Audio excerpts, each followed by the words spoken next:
So my name is Gwen Stevenson. I'm here in the Arts Council in Lisburn today, and I'm hoping to contribute to the online database that's being built by the University of Liverpool called the Art of Reconciliation. And I have a lot of projects that I hope to contribute over the course of time, but today I'm going to speak about my latest project, UnMemorial.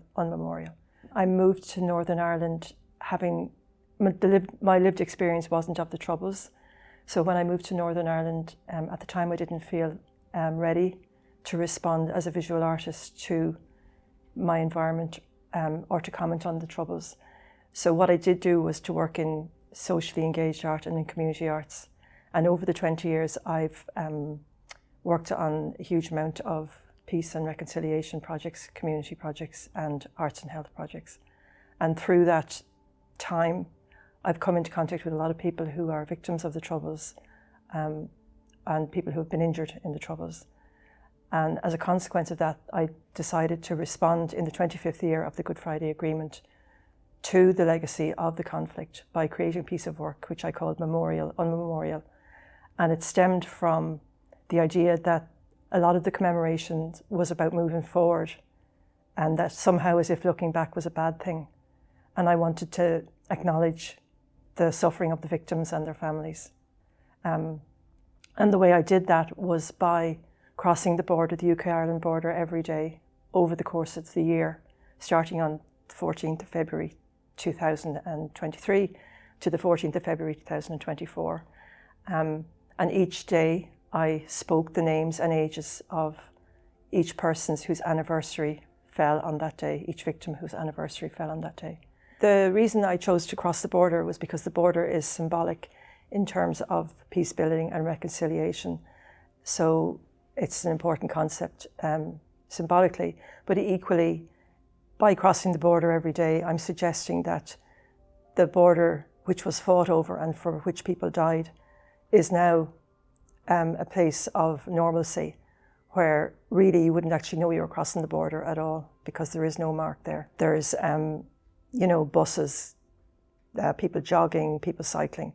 So I'm shown that 25 years later, this border, which was checkpoints and was so violent, is now a place of normalcy. So that was important. So the idea then was that each day I would cross the border, record the footage and the recording of the names of the people who died. Someday, the reel was generally a minute long, because that's the limit of social media.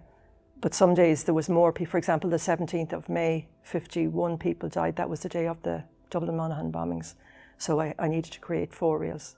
So at the end of the year, then what I did was collate all the different reels and put them together into one film, and it was about 3¼ hours long, and recorded again the names of all the people who died.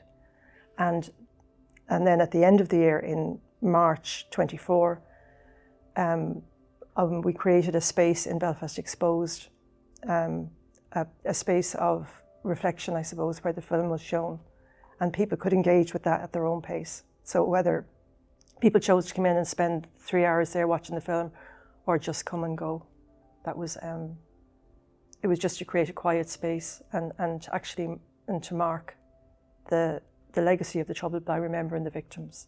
The opening night was very moving because Belfast Exposed is in the university district, and a lot of the people that came to the opening were university students.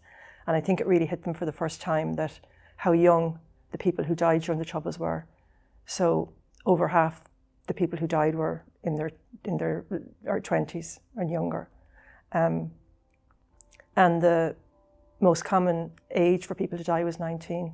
So the students watching the films, I think, absorbed for the first time through this constant naming of people and their ages, how young people were. So I think the impact of the project was for the younger people to actually realise that the people who died during the Troubles were younger than them.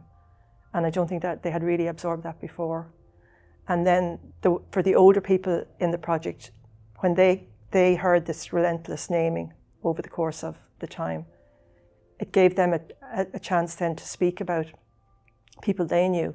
And it was quite uncanny because there were several people there who weren't there for the full duration of the project, but heard the names of people that they knew. And it was very moving for them. So there was people who were sitting there with tears streaming down their faces allowing them then to talk to people and tell them their story or the person they knew. So I think the impact of it really was about opening a dialogue around the naming of the victims, and not just their names, but their youth, how young the victims were, and that there was predominantly men. 9 out of 10 victims were men. So.